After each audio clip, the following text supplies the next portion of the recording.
La parole est à Fernand Ciré.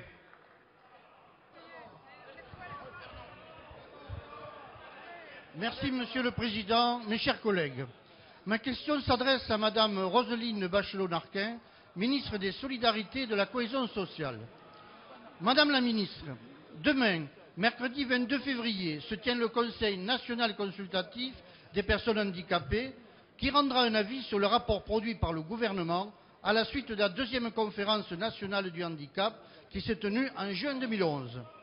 Les principales associations représentatives des personnes atteintes de handicap devraient souligner les principales avancées enregistrées depuis 2007, notamment en ce qui concerne la revalorisation de l'allocation adulte handicapé, les progrès dans la plupart des champs de l'accessibilité et le nombre d'élèves atteints de handicap scolarisés en milieu ordinaire.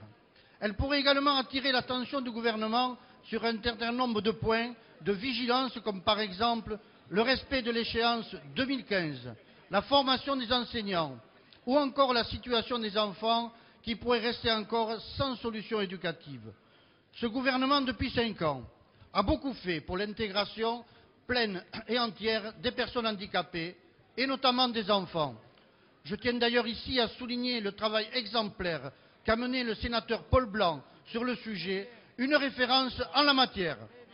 Les enseignants pris par le président de la République lors de la deuxième conférence nationale du handicap du 8 juin dernier en sont encore un exemple.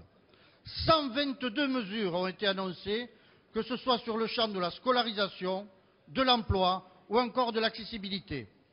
Ces mesures représentent un engagement financier de plus de 400 millions d'euros.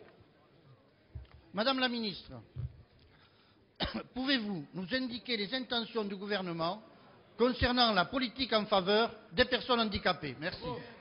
Madame la ministre des Solidarités et de la Cohésion sociale.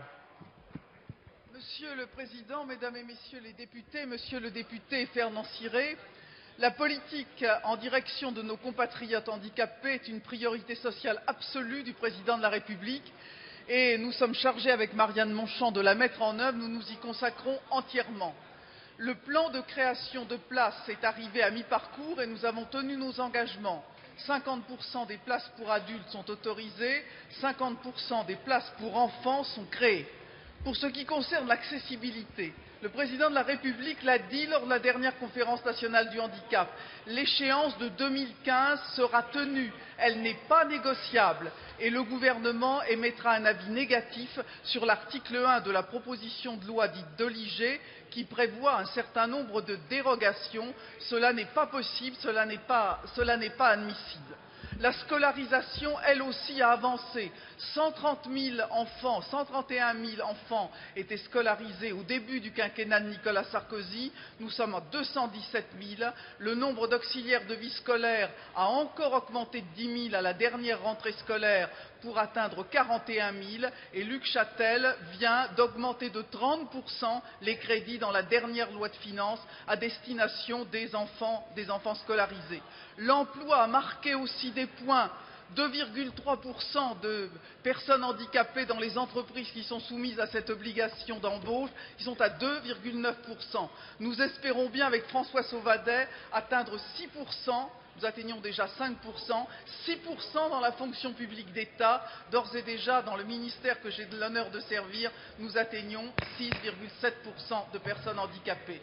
L'absence totale du handicap et des personnes handicapées dans le programme socialiste, dans le programme de François Hollande, est sans doute le plus bel hommage qu'il pouvait nous rendre et rendre à la politique de Nicolas Sarkozy.